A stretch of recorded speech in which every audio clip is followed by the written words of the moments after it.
Hey, ladies and gentlemen, this is Carmine Sabia for Explain America, and U.S. Attorney for the District of Columbia, Janine Pirro. She's just announced another massive arrest. Before we get started, please make sure you like, comment, share, and subscribe. Those little things really help us out, and they help our channel continue to grow. Janine Pirro has done a tremendous job in Washington, D.C. so far. She has proven that she's beyond politics, that she's beyond pettiness, that she's there to make Washington, D.C. great again, and by extension, America great again, because Washington, D.C. is ground zero, right? That and New York City. These are the two places where you need law, order, and justice. Unfortunately, for too long, law, order, and justice has not been around.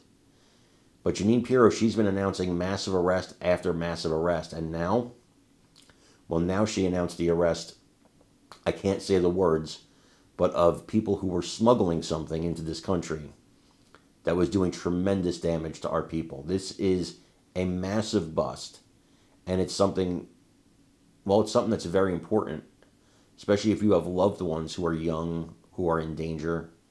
This is an important one. I want you to watch this, and let me know what you think in the comments. That are used to create synthetic drugs like methamphetamine and fentanyl are shipped from China to Mexico in China's undeclared war against America and her citizens. And every day in funeral homes across this country, we see the tragic consequences of what has happened in this undeclared war. The families who were forced to say goodbye to their loved ones because of this scourge. And so today we announce a very significant seizure of 2 shipments of chemicals shipped on 2 different vessels on the high seas en route to the Sinaloa cartel in Mexico. From China to Mexico. The port of lading was Shanghai, China. The port of discharge, Mexico. What am I talking about?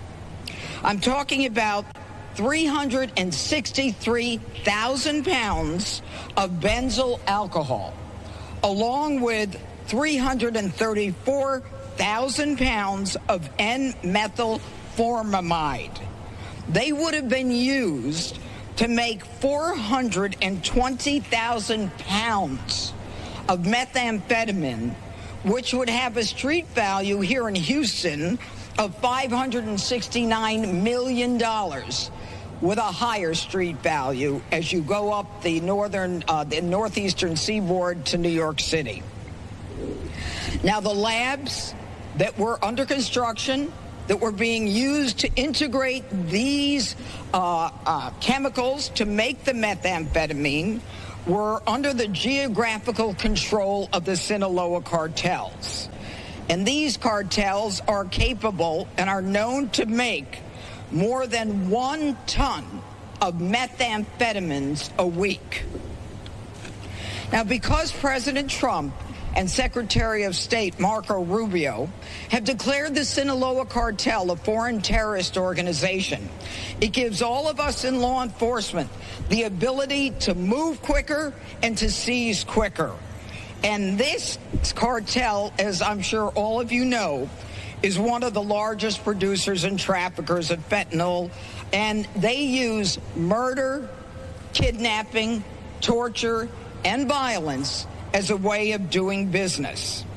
And let it be known that anyone who is working with them, whether they claim innocence or not, if they know that they are providing material support to terrorism.